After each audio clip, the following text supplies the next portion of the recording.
అతనిని ఆశీర్వదించిన గనుక ఆ మనుష్యుడు గొప్పవాడాయను. దేవునికి స్తోత్రం కలుగును గాక.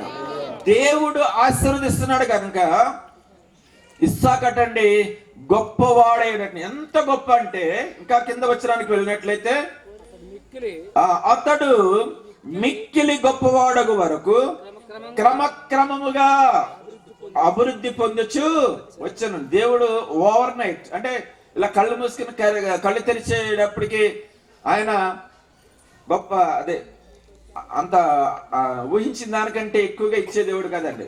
ఆయన బలమైన రెక్కల చాటున ఎవరైతే దేన మనసు కలిగి ఒదిగి ఉంటారో వారినటువంటి దేవుడు క్రమక్రమముగా అభివృద్ధి పరిచి మిక్కిలి గొప్పవాడగు వరకు కూడా అండి భౌతిక సంబంధమైన ఆత్మ సంబంధమైన ఆశీర్వాదాలతో దేవుడు ఆశీర్వదించే దేవుడని ఈరోజు వాక్యం ద్వారా దేవుడు మనతో మాట్లాడుతున్నాడు. పిల్లారా, ఆయన దీవించడం ప్రారంభిస్తేనటండి మన బంధువులు అసూయపడతారటండి. ఆయన ఆస్వాదించడం ప్రారంభిస్తే మన వీధిలో ఉన్న చుట్టుపక్కల ఉన్న వారు అసూయపడతారటండి. ఇస్సాకు విషయంలో కూడా అదే జరిగిందండి. ఆ ఊర్లో ఉన్న అందరూ అనుకుంటున్నారంట, నిన్నగాక మొన్న వచ్చాడు, అక్కడెక్కడో బతకలేక మా ఊరు వచ్చాడు, ఏదో కొంత పొలం తీసుకుని విత్తనం వేశాడు, మా పొలాలు ఏవి కూడా నూరంతలుగా అతడు నూరంతల పంట పొందుకున్నాడంటే మిగతా వాళ్ళు నూరంతల పంట కోయలేకపోయారు పిల్లరా. కాబట్టి చుట్టుపక్కల ఉన్న రైతులు కూడా నేచురల్ గా ఉంటారండి, అసూయపడతారండి. వీళ్ళకి ఏం తెలుసు అసలు ఈ పొలాల గురించి? ఏదో అలా వేసేసాడు, అలా పడ్డేసి అసూయపడాడు. ఎంతగా దేవుడు అతన్ని ఆశ్రయించాడటండి. ఆ దేశమును పరిపాలించే రాజైన అబీమెలెకు కంటే ఇంకా మిక్కిలి గొప్పవాడటండి. అనేక మంది కింద వచ్చిన చూసినట్లయితే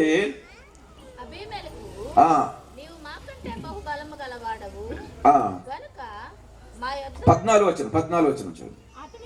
అతనికి గొర్రెల ఆస్తియు గొడ్ల ఆస్తియు దాసులు గొప్ప సమూహమును కలిగినందున ఫిలిస్తీయులు అతని యందు అసూయపడిరి. పనివారటండి, పనివారంతా దాసులు అంటే పనివారండి. ఎంత గొప్ప సమూహం అటండి. వచ్చేటప్పుడు బహుశా కొద్ది మంది పనివారితో వచ్చండి. ఇప్పుడైతే అతని యొక్క పశువుల మందలు అతని కలిగిన సమస్తము కూడా దేవుడు మిక్కిలి గొప్పగా ఆస్వాదించినప్పుడు అటండి పనివారు కూడా అటండి విస్తారమైన పని. విస్తారం అంటే లెక్క పెట్టలేము అనమాట అండి.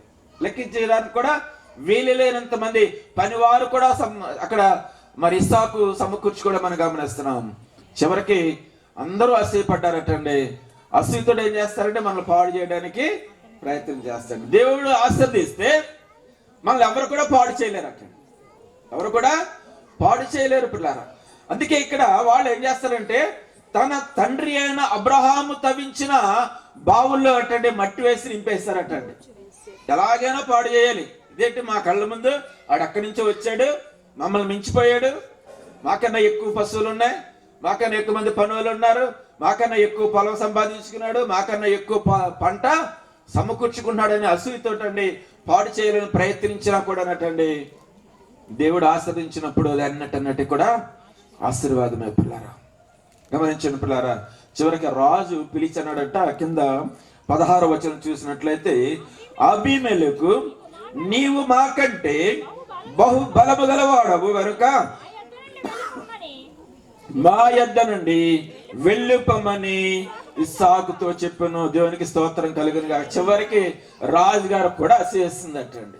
అయ్యో, ఏదో ఒక రోజు ఇతడు నాకంటే బలవంతుడయ్యాడు, ఇతని దగ్గర పనివారు ఎక్కువ ఉన్నారు, ఏదో ఒక రోజున ఒకవేళ నా మీద గనక తిరుగుబాటు చేస్తే నా రాజు సింహాసన స్థానంలో అతడు కూర్చుండే అవకాశం ఉందని చెప్పేసి అసూయతోటి అన్నట్టండి అతను అంటాడు కదా, అయ్యా మా ప్రాంతం విడిచి వేరే ప్రాంతానికి వెళ్ళిపోమన్నారటండి. దేవునికి స్తోత్రం కలుగునుగా. ఇక్కడ గమనించినట్లయితే పిల్లారా, మరి ఇంతగా ఆశ్చర్యపడడానికి గల కారణం ఏంటంటే చాలా మంది అనుకుంటారు నేను బాగా చదువుకున్నాను, నాకు బోలెడు జ్ఞానం ఉంది, నేను రోజు 10 గంటలు చదివాను, ఈవేళ ఇంత పెద్ద ఆఫీసర్ జాబ్ వచ్చేసింది, నేను ఇంత పెద్ద బిల్డింగ్ కట్టుకున్నాను అని కొంతమంది గర్వపడుతుంటారు పిల్లరా. కానీ వాక్య ప్రకారంగా చూసినట్లయితేనటండి, మన పితరులు చేసిన ప్రార్థన మనకు ఆశీర్వాదకరంగా ఉంటుంది పిల్లారా. ఒకవేళ ఎవరైనా దేవునిలో నిలిచి ఉండలేని స్థితిలో కనుకుంటే ఈరోజు ఒక నిర్ణయం తీసుకుందాం. ప్రభా, నీలో నిలిచి ఉండి నేను ఎల్లప్పుడూ కూడా నీ ఆశీర్వాదాలు పొందుకోవడానికి ఎటువంటి యోగ్యకరమైన స్థితి నేను కలిగి ఉండాలో అటువంటి యోగ్యకరమైన స్థితిని నీవు నాకు దయచే ప్రభా అని చెప్పేసి ప్రభుని మనము వేడుకుందాం పిల్లారా. ఇస్సాకు ఇంతగా ఆశీర్వదించబడ్డ కారణం ఏంటంటేనటండి, అతని పితరుడైన అబ్రహామును బట్టండి. తండ్రి అయిన అబ్రహాము తన కుమారుని దేవుని భయభక్తులు పెంచిన ఆ విధానం బట్టి బాలుడు నడవలసిన త్రోవను వానికి నేర్పము, వృద్ధుడైనప్పటికీ కూడా వాడు దాని నుంచి తొలగిపోడని వాక్య భాగంలో రాయబడి మనం గమనిస్తున్నాం పిల్లారా. ఇన్ని ఆశీర్వాదాలు పొందుకోవడానికి మూల కారణం ఏంటంటేనటండి, అబ్రహాము యొక్క విశ్వాసం పిల్లారా. దేవుని యందు అబ్రహాముకు కలిగిన విశ్వాసం పిల్లారు. అందుకే ఇక్కడ 22వ ఆదికాండం 22వ అధ్యాయం కనుక మనం చూసినట్లయితే, ఇక్కడ 22వ అధ్యాయము మొదటి వచనం చూసినట్లయితే, ఆ సంగతులు జరిగిన తర్వాత దేవుడు అబ్రహామును పరిశోధించెను. ఎట్లనగా ఆయన అబ్రహామా అని పిలువగా అతడు చిత్తము ప్రభువా అనెను. అప్పుడు ఆయన, నీకు ఒక్కడై ఉన్న నీ కుమారుని అనగా నీవు ప్రేమించి ఇస్సాకును తీసుకుని మొరియా దేశమునకు వెళ్ళి అక్కడ నేను నీతో చెప్పబోవు పర్వతములలో ఒకదాని మీద దహన బలిగా అతనిని అర్పించమని చెప్పాను. దేవునికి స్తోత్రం కలుగును గాక. మనం ఆస్వాదింపబడాలంటే పిల్లరా, దేవుడు మనల్ని పరిశోధించినప్పుడు, దేవుడు మనల్ని పరిశీలించినప్పుడు అటండి, ఆ పరీక్షకు మనము నిలిచి ఉండాలట పిల్లలు. ఆ పరీక్షకు మనం ఏమవ్వాలండి? 1వ క్లాసు పాస్ అయితే 2వ క్లాస్కి వెళ్తాం కదండి. సో ఇలాగా ఒక్కొక్క క్లాసులో ఆ పరీక్షలు ఉంటేనే మన యొక్క ప్రతిభ ఏమిటో, మనకున్న అదేమిటో జ్ఞానం ఏమిటో అది రుజువుపరచబడుతుంది పిల్లారా. అందులో క్వాలిఫై అయితే నెక్స్ట్ లెవెల్ పిల్లారా. అందుకే ఇక్కడ దేవుడు అబ్రహాముకి ఇచ్చినటువంటి ఆశీర్వాదము, దేవుడు అబ్రహాముకి ఇచ్చినటువంటి ఒక వాగ్దానం మామూలుది కాదండి. నీ సంతానము ద్వారా భూమి మీద సమస్త జనము కూడా ఆశీర్వదింపబడతారు. ఇదే అత్యధికమైన ఆశీర్వాదం అండి. సంతానము లెక్కింప సత్యంగా నిష్కరేణుల వలెను ఆకాశ నక్షత్ర సమూహం వలె నేను వృద్ధి పొందించాను. నీ సంతానము ద్వారా భూమి మీద సమస్త జనము కూడా ఆశీర్వదింపబడతారు. నిన్ను శపించే వారిని నేను శపిస్తాను, నిన్ను ఆశీర్వదించే వారిని నేను ఆశీర్వదిస్తాను. ఇంత గొప్ప వాగ్దానము స్వతంత్రించుకోవడానికి, ఇంత గొప్ప ఆశీర్వాదము అబ్రహాము అతని యొక్క సంతానము పొందుకోవడానికి గల యోగ్యత ఏమిటో పరిశోధించడానికి అట్టండి దేవుడు ఒక గొప్ప పరీక్షను పెడుతున్నాడు అండి. నీ ఒక్కగానొక్క కొడుకుని మొరియా పర్వతం మీద దహన బలిగా అర్పించమని కోరాడటండి. దేవునికి స్తోత్రం కలుగును గాక. ఒకవేళ మా నాన్నలు ఎవరన్నా దేవుడు ఒకసారి అడిగాడు అనుకోండి, ఏదన్నా చిన్న గట్టిగా జ్వరం వచ్చి 4 రోజులు తగ్గకపోతే ఈ జ్వరం మాకే పెట్టాలా, మా సంఘంలో ఎంతమంది ఉండగానో దగ్గు తగ్గడాలేదు, ప్రార్థన చేస్తాను ఏమీ స్వస్థత రావట్లేదు అని దేవుని ప్రశ్నించేవారు ఇవాళ క్రైస్తవ సమాజం అనేక మంది ఉన్నారు. ఇశ్రాయేలు ప్రజలు కూడా అంతే అండి. ఐగుప్తు దేశం విడిచినప్పుడు వారు మార్గ మధ్యములో చిన్న చిన్న ప్రాబ్లమ్స్ వస్తేనే, ప్రాబ్లం కూడా కాదండి, డిస్కంఫర్ట్స్ అంతే అండి. వారు దేవుని మీద సనుక్కునే జనంగా మనం చూస్తున్నాం పిల్లరా. అబ్రహాము మరి మామూలు వ్యక్తి అయితే దేవునితో తెగ పోరాడేవాడు అండి. నేను ఇవ్వనంటే ఇవ్వను, నువ్వు ఎందుకు ఇచ్చావు, ఇచ్చినవాడు తీసేసుకుంటావా అని చెప్పేసి అండి. కానీ దేవుడు అబ్రహాముకి అప్పగించిన పనినట్టండి అతడు ఆ పనిని ప్రారంభించడం అని గమనిస్తున్నాడు. అబ్రహాము దేవుని యొక్క ఆజ్ఞకు చిత్తము ప్రభు అని విధేయత చూపించడం అని గమనిస్తున్నాం పిల్లారా. దేవుడు అతన్ని పరిశోధించినప్పుడు ఆ పరిశోధనకు అతడు సిద్ధపడడం అని గమనిస్తున్నాం పిల్లారా. ఆ పనిని ఎప్పుడు ప్రారంభించాడనటండి, తెల్లవారుజామున ప్రారంభించాడట. దేవునికి స్తోత్రం కలుగును. కింద వచనం చూస్తే పూర్తిగా చదవద్దు గాని, తెల్లవారినప్పుడు అబ్రహాము లేచి తన గాడిదకు గంత గట్టి తన పని వారిలో 2 తన కుమారుడు ఇస్సాకును వెంటబెట్టుకుని దహన బలి కొరకు కట్టెలు చీల్చి లేచి దేవుడు తనతో చెప్పిన చోటికి వెళ్ళెను. హల్లెలూయా. ఎప్పుడు ప్రారంభించాడండి దేవుడు తనకు అప్పగించిన పని అండి? తెల్లవారుజామున పిల్లారా. సో మన జీవితాలలో మన వ్యక్తిగతముగాను, మన కుటుంబపరముగా, ఆత్మ సంబంధమైన మన బిడల విషయంలో మనము దేవుని చేత ఆశీర్వదింపబడాలంటే తెల్లవారుజామునటండి మనం చేతులెత్తి ప్రార్థించాలటండి. ఎన్ని గంటలకంటే తెల్లవారుజామున 3 గంటలకు లేస్తే ది బెస్ట్ టైం అండి. ఎందుకంటే యెహోవా మనల్ని దర్శించు సమయంలో అటండి మనం చేతులెత్తి మనం వేడుకోవాలట పిల్లారా. పరిశుద్ధాత్మ సంచారం చేసే సమయం అండి. తెల్లవారుజామున 3 గంటల నుంచి సుమారుగా 5-5:30 వరకు పరిశుద్ధాత్ముడు మనల్ని దర్శించే సమయం పిల్లారా. ఆ సమయంలోనటండి మనము లేచి ప్రార్థన చేయాలంటే విలాప వాక్యాలు ఉంటది కదండి, రేయి మొదటి జామున లేచి నీళ్లు కుమ్మరించినట్లుగా నీవు కన్నీరు విడిస్తూ నీ బిడ లెక్క, నీ పసిపిల్ల లెక్క ప్రాణము కొరకు నీవు ప్రార్థన చేయమని వాక్యం రాయబడ్డది పిల్లారా. ఏ కుటుంబంలో అయితే, ఏ క్రైస్తవ కుటుంబంలో అయితే తెల్లవారుజామున ప్రార్థన మొదలవుతుందో ఆ కుటుంబంలో అన్నట్టండి దేవుడు ఆశీర్వాదపు ద్వారాలు తెరుస్తారటండి. దేవునికి స్తోత్రం కలుగుతుంది.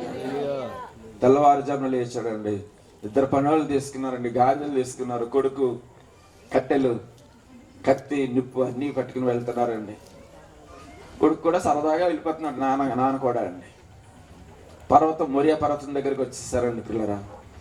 అక్కడ ఆగారు. పనివారిని ఇద్దరిని కూడా అబ్రహాం అన్నాడు, రేపు మీరు ఇక్కడ ఉన్నారా అని చెప్పాడండి పనివాళ్ళకి అండి. కట్టెల మోపు తీసుకున్నాడు పిల్లారా, ఇస్సాకు మీద పెట్టాడండి. దేవునికి స్తోత్రం కలుగును గాక. ఎవరి మీద పెట్టాడండి? ఇస్సాకు మీద పెట్టాడు పిల్లారా. అంత ధనవంతుడికి ఏకైక వారసుడైన ఇస్సాకు మీద అబ్రహాము ఈ కట్టెల మోపును పెట్టినప్పుడటండి ఇస్సాకు అటండి ఆ యొక్క కట్టెలనటండి సంతోషంగా మోయడానికి ఒప్పుకున్నాడటండి. దేవునికి స్తోత్రం కలుగును గాక. కింద వాక్యంలో చూస్తే 6వ వచనం చూడమ్మా. దహన బలికి కట్టెలు తీసుకొని తన కుమారుడు ఇస్సాకు మీద పెట్టెను. ఇస్సాకు మీద పెట్టెను.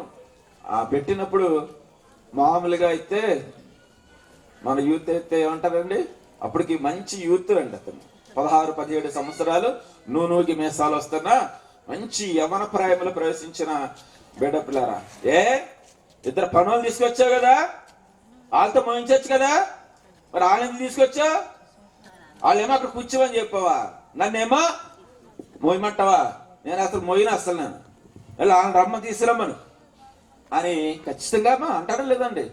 ఇవాళ మన పిల్లలైతే గ్యారంటీగా అంటారండి. అప్పుడు పిల్లలు కూడా అనడానికి అవకాశం ఎక్కువ ఉన్నది పిల్లలు.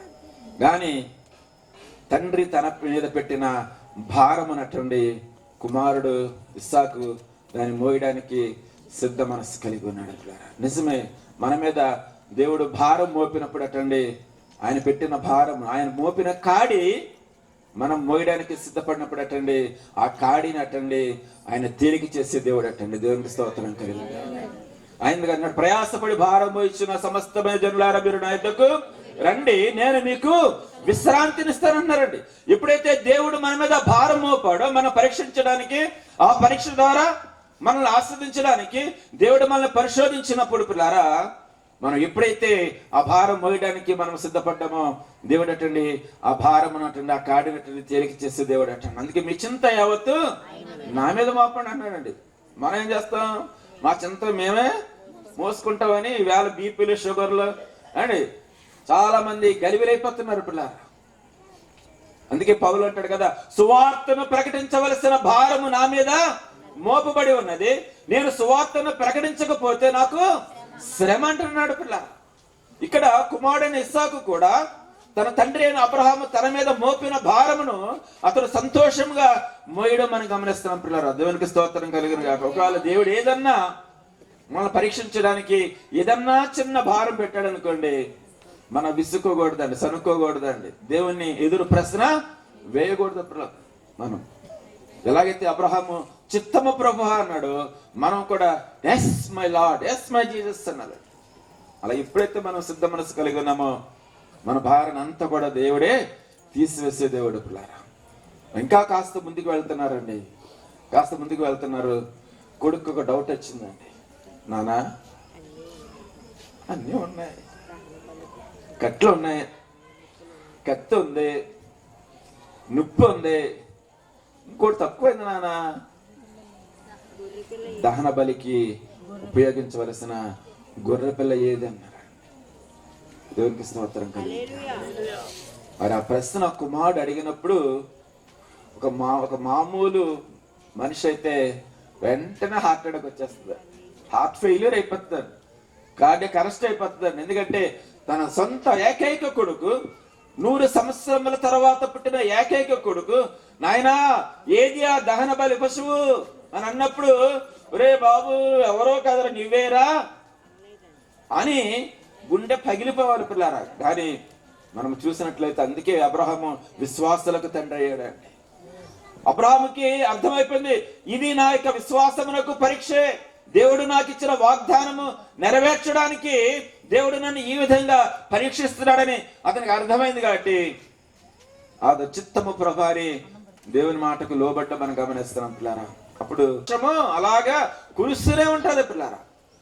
ఈరోజు మరి దైవజనులు ఏర్పాటు చేసిన మన కుటుంబ ఆశీర్వాద ప్రార్థన ద్వారా పిల్లారా, ఇక్కడ ఆయన దైవజను యొక్క దేవుని ఉద్దేశమే దైవజను యొక్క ఉద్దేశం పిల్లారా. ఎందుకంటే ఆయనకున్న ఫైనాన్షియల్ పొజిషన్ బట్టి చూస్తే ఇన్ని దినాలు ఈ విధంగా ప్రార్థనలు ఏర్పాటు చేసి, ఇంత లైటింగ్ పెట్టి, ఇంతమందికి భోజనాలు పెట్టి ఫైనాన్షియల్ స్టాటస్ అయితే కాదండి. ఆయనకి ఎక్కువై పెట్టడం లేదండి. దేవునికి ఇవ్వడం ద్వారా ఆయన కుటుంబం ఆశీర్వదింపబడాలని, ఈ ప్రార్థనలకు రావడం ద్వారా ఇక్కడ కూడి ఉన్న ఈ 4 దినములు ఎవరైతే ఇక్కడ కూడి ఉంటారో, ఈ 4 దినములు కూడా ఈ స్వరము ద్వారా ఎంతమంది అయితే దేవుని యొక్క వాక్యాలు వింటున్నారో వారందరూ కూడా దేవుని చేత 30దంతలుగా 60దంతలుగా 100ంతలుగా ఆశీర్వదింపబడాలని చెప్పేసి దావీదు ఈ కూడికలను ఏర్పాటు చేయడం మనం గమనిస్తున్నాం పిల్లలు. దేవునికి స్తోత్రం కలుగుగాక. అందుకే దావీదు అంటాడు కదా, యెహోవా నా ప్రభువా నీవు సెలవిచ్చున్నావు, నీ ఆశీర్వాదమునుంది నా కుటుంబము నిత్యము. ఎప్పుడటండి? ఈ సంవత్సరమా, వచ్చే సంవత్సరమా, లేకపోతే పోయిన సంవత్సరం అండి? నిత్యము కూడా అనటండి. దేవుని ఆశీర్వాదం పొందేటండి. నిత్యము నా కుటుంబము ఆస్వాదింపబడుగాక అంటాడండి పిల్లారా. ఈరోజు ఒక స్థిరమైన నిర్ణయం మనం తీసుకుందాం. ప్రభా ఆశీర్వాదం మనకు కర్తవు నీవే కదా. మనము దేవుని సన్నిధి నుంచి తొలగిపోయిన మనుషులు దేవుడు మన కొరకు సిద్ధపరిచిన ఆశీర్వాదాలు పోగొట్టుకున్నారని ఆయన ఏం చేశారండి? ఆయన మళ్ళా తిరిగి దేవునికి మనకు ఉన్న విరోధాన్ని ఆయన మధ్యవర్తిగా ఉండి మళ్ళీ సమాధానపరిచి, మనం ఏ ఆశీర్వాదాలు అయితే పోగొట్టుకున్నామో మళ్ళీ అదే ఆశీర్వాదాలు మనందరికీ కూడా సమకూర్చడానికి యేసుక్రీస్తు వారు 2000 సంవత్సరాల క్రితం ఆయన ఈ లోకానికి దీనుడిగా రిక్తుడిగా వచ్చి పిల్లరా శిలువ మీద తన యొక్క ప్రాణమును అపరాధ పరిహారార్థ బలిగా దేవుడు మన నిమిత్తమే అప్పగించారు పిల్లరా. మనం పొందవలసిన దోష శిక్షను ఆయన మనకు మారుగా పొందడం మనం గమనిస్తున్నాం పిల్లరా. దేవుడు మనకి సిద్ధపరిచిన ఆ నిజమైన ఆశీర్వాదం ఏంటంటే, శిష్యులు అంటారు, ఆయన నువ్వు ఏంటి అన్ని విడిచిపెట్టి నువ్వు కూడా వచ్చాము, నువ్వు అప్పుడే వెళ్ళిపోతాను అంటున్నావు ఏంటి అంటే, ప్రభువారు అన్నారు కదా, మీరు కలవరపడద్దయ్యా, నా తండ్రి ఇంట అనేక నివాసములు కలవు, లేని ఎడల నేను మీతో చెప్తాను. నేను వెళ్ళి వాటిని సిద్ధపరిచి నేనుండు చోట మీరు ఉండులాగా నేను మళ్ళా వచ్చి నేను మిమ్మల్ని అందరినీ కూడా నాతో పాటు సదాకాలం ఉండులాగా నేను మిమ్మల్ని అక్కడ తీసుకుని వెళ్తాను. అదేంటి నిజమైన ఆశీర్వాదం. వేళ దైవజనులు ఈవేళ సేవా పరిచయలో ఉన్న మనందరము కూడా ఈవేళ ఈ విధంగా వాక్యాన్ని మనము శ్రద్ధగా ఆలకిస్తున్న మూల కారణం ఏమిటంటే పిల్లారా, అదండి ఆత్మ సంబంధమైన ఆశీర్వాదం పిల్లారా. ఈ భూమి మీద మనం బ్రతికినంత కాలము ఆయన నీతిని ఆయన రాజ్యాన్ని వెతికినప్పుడు అన్ని సమకూరుస్తారండి. కానీ ఈ అల్పకాలమైన ఈ జీవిత యాత్ర ముగిసిన తర్వాత దేవుడు అటండి శాశ్వత కాలపు ఆత్మ సంబంధమైన ఆశీర్వాదాలు ఆయన మన కొరకు పరలోకములో ఆయన సిద్ధపరిచారటండి. అవి మనం పొందుకోవడానికి ప్రయాసపడాలండి. నా సంఘంలో ఉన్న వ్యక్తులని, అలాగే నేను నివసిస్తున్న చుట్టుపక్కల ఉన్న వారు కూడా కుటుంబములుగా నువ్వు సిద్ధపరిచిన ఆ శాశ్వతమైన పరసంబంధమైన ఆశీర్వాదాల కొరకు మమ్మల్ని సిద్ధపరిచే ప్రభాని మనం బ్రతిమాలుకుందాం పిల్లరా. మరి అట్టి కృప దేవుడు మనందరికీ దయచేయును గాక.